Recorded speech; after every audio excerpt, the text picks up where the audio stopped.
दोस्तों आप सभी को जैसा कि पता है आपके अपने यूट्यूब चैनल स्टडी हेल्पर टीकेजी में एक ब्रह्मास्त्र सीरीज चला है जो क्लास 9 से 12 तक के लिए है, जो कि एग्ज़ाम के लिए बहुत ही हेल्पफुल साबित होने वाली है।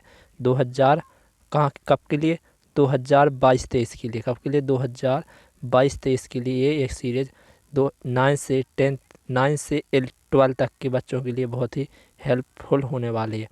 तो इस ब्रह्मा सीरीज में हम जो 32 नंबर के ऑब्जेक्ट आने हैं आपके एग्ज़ाम हॉल में, तो उसका पूरा कवर करा दें। कितने 32 नंबर, इन्हीं मार्क्स में आपको क्या होना है, इन्हीं अंकों में आपको क्या होना है, पास होना है। क्या होना है, ये पास होना है। तो ठीक है ना, बिना टाइम गंवाए, क्योंकि जो ऑब्जेक्टिव को कोई ध्यान नहीं देता ना, कोई पढ़ता नहीं है अधिकांश है, ओनली लॉन्ग क्वेश्चन देखते हैं। तो आपको ऐसा नहीं करना है, आपको ऑब्जेक्ट सुनना है। क्या करना, आपको ऑब्जेक्ट सुनना है। जैसे कहीं जा रहे हैं, घूम रहे हैं, फिर रहे हैं, तब सुनना है। ये आपका 2022-23 का, कब का, 2022-23 का क्लास 11th का, किसका, फिजिक्स का क्या है, ब्लूप्रिंट है। जिसमें आज हम करेंगे सरल रेखा में गति। क्या करेंगे, सरल रेखा में गति एवं समतल में गति। यूनिट 2 है आपकी, यूनिट 2 सरल रेखा में गति एवं समतल में गति। इससे आपका आएगा 9 नंबर का। कितना आएगा, 9 नंबर का आएगा। 9 नंबर में कितने, यानी को कितने अंकों में विभाजित किया तो 9 नंबर को किस में, इसमें एक एक अंक होंगे जो आपके 2 ऑब्जेक्ट होंगे। एक 2 नंबर का होगा और एक 5 नंबर का होगा। ठीक है ना, तो हो गए आपके 2 2 4, एक 5 5 4 9। ठीक है ना, तो हो गए आपके 9 नंबर का। ठीक है, इसमें से आपको कितने आना है, 2 ऑब्जेक्ट आना। इसलिए इस सीरीज को आप ध्यान से सुने समझें, क्योंकि आपके सारी ऑब्जेक्ट कवर करा दिए जाएंगे। ठीक है, बिना टाइम गंवाए देरी किए अपना ऑब्जेक्टिव देखें, सरल रेखा एवं समतल में गति के। ठीक है, आगे आपको देखें 1 मिनट, सरल रेखा एवं समतल में गति, ये आपका चैप्टर सरल समतल में गति, ये आपका। ठीक है, इसमें आपका वस्तुनिष्ठ है। क्या है, समतल में गति में इसका वस्तुनिष्ठ का फर्स्ट है, जो आपका वस्तुनिष्ठ है इसमें उसका फर्स्ट है क्या, निम्नलिखित में, ऑब्जेक्ट में है आप में, निम्नलिखित में सदिश राशियों का समूह है। जो आपको क्या बताना है, सदिश राशियों का समूह बताना है। तो आपको बताते हैं सदिश यानी दिशा सहित, जिसमें दिशा हो। तो दिशा आप इनमें से देख सकते हैं। दिशा किसमें, त्वरण में दिशा होती है, क्षेत्रफल में दिशा होती है एवं संवेग में। किसमें, त्वरण, क्षेत्रफल, संवेग में क्या होती है, दिशा होती है। दिशा सहित सदिश का विच्छेद करें तो दिशा सहित, साधन दिशा, तो दिशा सहित। तो इसका हो जाएगा आपका सेकंड नंबर, त्वरण, क्षेत्रफल एवं संवेग। ठीक है ना, अगला क्वेश्चन है आपका सेकंड नंबर का। सेकंड नंबर का आपका, यदि किन्हीं दो सदिशों के परिणामी, यदि किन्हीं दो सदिशों के परिणामी का परिमाण, यानी 2 सदिश हैं उनके परिणामी का परिमाण एवं दोनों के परिमाण की योग के बराबर है, तो निम्न में से कौन सा कथन सत्य है। तो आपको इनमें से बताना है कौन सा कथन सत्य है। तो जो दोनों के मध्य कितने डिग्री का, 0 डिग्री का कोण बनेगा। क्या बने, 0 डिग्री का कोण बनेगा यदि 2 सदिश हैं उनका परिणामी का परिमाण, यानी 2 सदस्यों के परिणामी, जो परिणामी है दोनों सदस्यों का, उसका परिणाम और दोनों के परिमाण है, जो दोनों के परिमाण के योग के क्या होता है, बराबर होता है। यानी 2 सदस्य हैं आपके पास, उनके जो परिणामी सदस्य हैं उनका परिमाण है, जो दोनों के परिमाण, जो दोनों परिमाण हैं उनके योग के क्या होता है, बराबर होता है। ठीक है ना, आपका अगला क्वेश्चन है थर्ड नंबर का। 2 सदस्य हैं आपके ए एवं बी, यानी एक ए सदस्य है एक बी सदस्य है, के मध्य कितना थीटा कोण हो, तो इनके परिणामी सदस्य का परिमाण होगा। यदि 2 सदस्यों का, यानी ए और बी 2 सदस्य हैं, तो इनके मध्य यदि थीटा कोण, यानी थीटा एंगल हो, कितना हो, थीटा एंगल हो, तो इनके परिणामी सदस्य का परिमाण होगा। क्या होगा, परिमाण। तो परिमाण कितना होगा, तो परिमाण होगा आपका, ए वाला फॉर्मूला देखें, ए स्क्वायर अंडर रूट में होगा आपका a square plus b square plus 2ab cos theta. क्या होगा, अंडर रूट में a square plus b square plus 2ab cos theta. कब होगा ये, जब 2 सदस्य होंगे, ए और बी यानी कि कोई दो सदस्य हैं, उनके मध्य यदि कोई थीटा कोण हो तो इनके परिणामी सदस्य का परिमाण ए होगा। क्या होगा? अंडर में a square plus b square plus 2ab cos theta. अगला क्वेश्चन है आपका अधिकतम क्या? अधिकतम दूरी तक प्रक्षेपित करने हेतु प्रक्षेप यानी किसी वस्तु को कोण होना चाहिए, प्रक्षेप होता है उसका कोण कितना होना चाहिए। यानी अपन यदि किसी वस्तु को अधिक से अधिक ऊंचाई पर फेंकें तो उसको अधिक से अधिक ऊंचाई तक फेंकने के लिए जो कोण होगा उसका प्रक्षेप का कोण कितना होना चाहिए। तो कितना होना चाहिए? आपका 4th नंबर का क्वेश्चन है कि अधिकतम दूरी तक प्रक्षेपित करने हेतु यानी फेंकने होते किसी वस्तु को अधिकतम ऊंचाई तक फेंकने हेतु जो प्रक्षेप के मध्य जो कोण होगा वो कितना होगा? तो होना चाहिए आपका कितना? 45 डिग्री। यदि आप 45 डिग्री से यदि किसी वस्तु को ऊपर फेंक रहे हैं तो वो प्रक्षेप हो जाएगा, उसके मध्य जो कोण होगा तो उस कितना होगा? 45 डिग्री का एंगल होगा। ठीक है। अगला क्वेश्चन है आपका 5 नंबर का निम्न में से किन कोणों की जोड़ों के लिए जो दो कोण दिए गए हैं आपको उन जोड़ों के लिए क्षैतिज परास समान रहता है। तो आपको बताना क्षैतिज परास है जो किस कोण यानी एंगल की उसमें समान रहता है। तो आपका जो 40 से 50 डिग्री होता है, जो 40 से 50 डिग्री का एंगल होता है उसमें जो क्षैतिज परास क्या होता है? समान रहता है। कब होता है? जब आपका एंगल 40-50 डिग्री पर हो तो आपका क्या होगा? क्षैतिज परास क्या होगा? समान रहेगा। ठीक है ना। अगला क्वेश्चन है अदिश राशि वह है जो अदिश राशि कौन होती हैं? अदिश राशि कौन होती हैं? अदिश राशि वह राशि होती है। अदिश राशि अब इसी क्वेश्चन में देखें कि अदिश राशि का क्या है? विमाहीन होती। तो अदिश राशि होती हैं जो उनमें विमान नहीं होती। क्या नहीं होती? विमान नहीं होती। दिशा सहित और सदिश होती है दिशा सहित और अदिश होती हैं विमाहीन। ठीक है ना। सदिश में विमा होती हैं लेकिन अदिश में क्या नहीं होती है? विमान नहीं होती है। या ये वाला भी हो सकता है, इसमें कन्फ्यूज है। उन सभी दर्शकों के लिए एक ही मान रखती हैं चाहे अक्षों से उनके अभिविन्यास भिन्न भिन्न हो। ठीक है ना। अगला आपका 7 नंबर का घड़ी की सेकंड जो घड़ी है उसकी सेकंड का सुई है जो उसका कोणीय वेग क्या है? जो घड़ी की सेकंड की सुई का कोणीय वेग क्या होता है? जो घड़ी होती है उसकी जो सेकंड की सुई होती है उसका कोणीय वेग क्या होता है? तो उसका कोणीय वेग होता है क्या? पाई बाई 30 रेडियन प्रति सेकंड यानी पाई/30 रेडियन प्रति सेकंड क्या होता है? घड़ी की जो सेकंड की सुई होती है उसका कोणीय वेग होता है पाई/30 रेडियन प्रति सेकंड। ठीक है ना। 8 नंबर का क्वेश्चन है आपका 8 नंबर का कि निम्न में से कौन की द्विविमीय गति नहीं है? जो द्विविमीय गति है वो किसकी नहीं है? तो आपको बताना है। 8 का होगा आपका आंसर डी नंबर का। कौन सा होगा? 8 का होगा आपका आंसर डी नंबर का। जिनमें से कौन की द्विविमीय गति नहीं है? तो किसकी नहीं है? तो द्विविमीय गति ने किसी मीनार से स्वतंत्रता पूर्वक गिरती गेंद की गति होती है जो द्विविमीय गति नहीं होती है। ठीक है ना। आपका अगला क्वेश्चन है उड़ान के समय जो उड़ान होती है, उड़ान यानी जब किसी पोजीशन होती है जबकि उड़ने वाले हो, उड़ान के समय उच्चतम बिंदु पर किसी प्रक्षेप्य का त्वरण होता है। जो उड़ान होती है उसके समय उच्चतम बिंदु यानी कि अधिकतम बिंदु पर किसी प्रक्षेप्य का त्वरण होता है। जो प्रक्षेप होता है उसका त्वरण क्या होता है? तो प्रक्षेप का त्वरण क्या होता है? अधिकतम होता है। क्या होता है? प्रक्षेप का त्वरण अधिकतम न्यूनतम होता है। क्या होता है? प्रक्षेप का त्वरण न्यूनतम होता है। ठीक है। 10 नंबर का क्वेश्चन देखिए आप। 10 नंबर का क्वेश्चन कह रहा है किसी प्रक्षेप्य द्वारा क्षैतिज में चली गई दूरी। कहाँ पर? क्षैतिज में चली गई दूरी।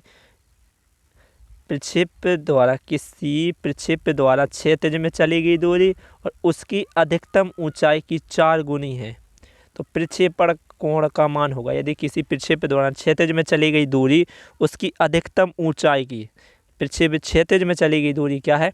उसकी अधिकतम ऊंचाई की 4 गुनी। कितनी? 4 गुनी। तो प्रक्षेपण कोण का मान क्या होगा? तो प्रक्षेपण कोण का मान क्या होगा? यदि किसी प्रक्षेप्य द्वारा क्षैतिज में चली गई दूरी उसकी अधिकतम ऊंचाई की 4 गुनी है। उस प्रक्षेप है उस दो क्षैतिज में जो चली गई दूरी है उसकी अधिकतम ऊंचाई की 4 गुनी। तो प्रक्षेपण कोण का मान क्या होगा? तो प्रक्षेपण कोण का मान क्या होगा? तो प्रक्षेपण कोण का मान 45 डिग्री होगा। क्या होगा? 45 डिग्री यानी 45 डिग्री होगा। यदि किसी क्षैतिज में चली गई दूरी है तो उसकी अधिकतम ऊंचाई की 4 गुनी है, तो प्रक्षेपण कोण का जो मान होगा वो कितना होगा? 45 डिग्री। ठीक है ना। अगला है आपका महत्तम ऊंचाई प्राप्त करने के लिए प्रक्षेपण महत्तम यानी अधिकतम ऊंचाई प्राप्त करने के लिए प्रक्षेपण कोण होना चाहिए। जो प्रक्षेपण कोण है वो कितना होना चाहिए? तो प्रक्षेपण कोण कितना होना चाहिए? 45 डिग्री। देखो ये 3 ए वाले क्वेश्चन है ये सेम ही है। ठीक है ना। अधिकतम ऊंचाई, अधिकतम यहाँ पे महत्तम है, तो अधिकतम ऊंचाई प्राप्त करने के लिए प्रक्षेपण कोण होना चाहिए। आपका 2 बार रिपीट हो गया है, तो कितना होना चाहिए? 45 डिग्री। कितना? 45 डिग्री होना चाहिए। आपका 12 नंबर का क्वेश्चन है, एक समान वृत्तीय गति में वस्तु के वेग तथा त्वरण के मध्य कोण होगा। जो एक समान वृत्तीय गति होती है उसमें वस्तु के वेग, एक समान वृत्तीय गति में वस्तु के वेग तथा त्वरण के मध्य कोण होगा। यानी एक समान वृत्तीय गति में जो वस्तु है उसके वेग एवं त्वरण के मध्य जो कोण कितना बनेगा? तो वेग एवं त्वरण के मध्य कोण कितना बनेगा? 90 डिग्री। एक समान वृत्तीय गति 90 डिग्री बनेगा कब? जब एक समान वृत्तीय गति हो, उसमें वस्तु के वेग तथा जो त्वरण के मध्य जो कोण होगा वो कितना होगा? तो 90 डिग्री। कितना होगा? 90 डिग्री। आपका अगला क्वेश्चन है रिक्त स्थान। आपके ऑब्जेक्टिव के सारे ऑब्जेक्टिव के आंसर ये दिए हुए हैं। कुछ ऑब्जेक्टिव के आंसर गलत, कुछ आंसर हैं जो गलत भी दिए गए हैं, इसलिए आप कुछ बुक का इस्तेमाल भी करें, जो कि हम तो बता ही रहे हैं। जिस पर डाउट हो हमें तो हम आपको अलग बता देते हैं कि ये नहीं हो सकता। ठीक है ना। अब है आपके रिक्त स्थान यानी फिलिंग द ब्लैंक्स। तो इसका फर्स्ट है आपका रिक्त स्थानों की पूर्ति कीजिए। इसका फर्स्ट है कि अधिकतम ऊंचाई प्राप्त करने के लिए पिंड को, जो अधिकतम ऊंचाई प्राप्त करने के लिए पिंड को किस दिशा में फेंकना चाहिए? तो जब कोई वस्तु अधिकतम ऊंचाई प्राप्त करे तो उस पिंड को किस दिशा में फेंकना चाहिए? तो ऊर्ध्वाधर। किस दिशा में? ऊर्ध्वाधर, यानी कि ऊपर की ओर फेंकेंगे तभी तो वह वस्तु क्या करेगी? अधिकतम ऊंचाई प्राप्त करेगी। ठीक है ना। अगला क्वेश्चन है आपका वृत्तीय मोड़ पर, कहाँ पर? वृत्तीय मोड़ पर सड़क के कहाँ पर? वृत्तीय मोड़ पर सड़क के कहाँ पर, कहाँ यानी किस सड़क के किस ओर? वृत्तीय मोड़ पर सड़क के किस ओर ऊंची बनाई जाती हैं? तो वृत्तीय मोड़ पर सड़क के किनारे की ओर ऊंची बनाई जाती हैं। जो किनारे होती हैं वो ऊंची बनाई जाती है। किनारे की ओर क्या बनाई जाती है? ऊंची बनाई जाती है। वृत्ति जहाँ पर वृत्तीय मोड़ होती है तो वहाँ पे जो किनारे की ओर है वो क्या बनाई जाती है? ऊंची बनाई जाती है। अब देखा होगा कहीं पर जाए होंगे तो जो वृत्तीय मोड़ पे जो सड़क होती है, जैसे पुलिया, नदी के किनारे पुलिया वगैरह होती है, नदी के किनारे जो पुलिया होती है, तो आप देखना यदि वहाँ पे घुमा होगा तो वहाँ पे जो सड़क होती है, जो ये आपकी सड़क है, तो इसके किनारे पे ये ऊंची होगी। क्या होगी? ये ऊंची हो गई। ठीक है ना। एक ऊंची रहती है। अगला है आपका 3rd नंबर का प्रक्षेपण कोण। क्या? प्रक्षेपण कोण ए और 90 - ए। प्रक्षेपण कोण ए और 90 डिग्री - ए के लिए प्रक्षेप का क्या समान रहता है? तो प्रक्षेप का क्या समान रहता है? प्रक्षेप का क्षैतिज परास होता है, जो क्षैतिज परास, प्रक्षेप का क्षैतिज परास है वह समान रहता है। कब रहता है? जब प्रक्षेपण कोण ए और 90 डिग्री - ए के लिए प्रक्षेप का क्या रहता है? क्षैतिज परास। क्या? क्षैतिज परास क्या रहता है? समान रहता है। क्षैतिज परास कब समान? जब प्रक्षेपण कोण ए हो और 90 डिग्री - ए हो, तो प्रक्षेप का क्या? क्षैतिज परास समान रहता है। अगला क्वेश्चन है आपका कोणीय वेग का मात्रक होता है। जो कोणीय वेग है आपका उसका मात्रक क्या होता है? किसका? कोणीय वेग का। तो कोणीय वेग का मात्रक होता है आपका रेडियन प्रति सेकंड। क्या होता है आपका? कोणीय वेग का मात्रक होता है रेडियन। क्या? रेडियन प्रति सेकंड। रेडियन प्रति सेकंड कोणीय वेग का मात्रक होता है। किसका? कोणीय वेग का मात्रक क्या होता है? कोणीय वेग का मात्रक रेडियन प्रति सेकंड होता है। अगला है आपका 5 नंबर का प्रक्षेप गति। जो प्रक्षेप गति है, प्रक्षेप गति में क्या नियत रहता है? प्रक्षेप गति में नियत क्या रहता है? तो प्रक्षेप गति में क्षैतिज व त्वरण। प्रक्षेप गति में जो होता है, जो क्षैतिज होता है व त्वरण होता है। क्या? क्षैतिज व त्वरण क्या रहता है? नियत रहता है। प्रक्षेप्य गति में क्षैतिज व त्वरण क्या? त्वरण क्या रहता है? नियत रहता है। किस गति में रहता है? प्रक्षेप्य गति में क्षैतिज व त्वरण नियत रहता है। आपसे क्वेश्चन घुमा के किया जाए कि क्षैतिज व त्वरण किस गति में नियत रहता है, तो आपको बताना प्रक्षेप्य गति में। किस गति में? प्रक्षेप्य गति में क्षैतिज व त्वरण क्या रहता है?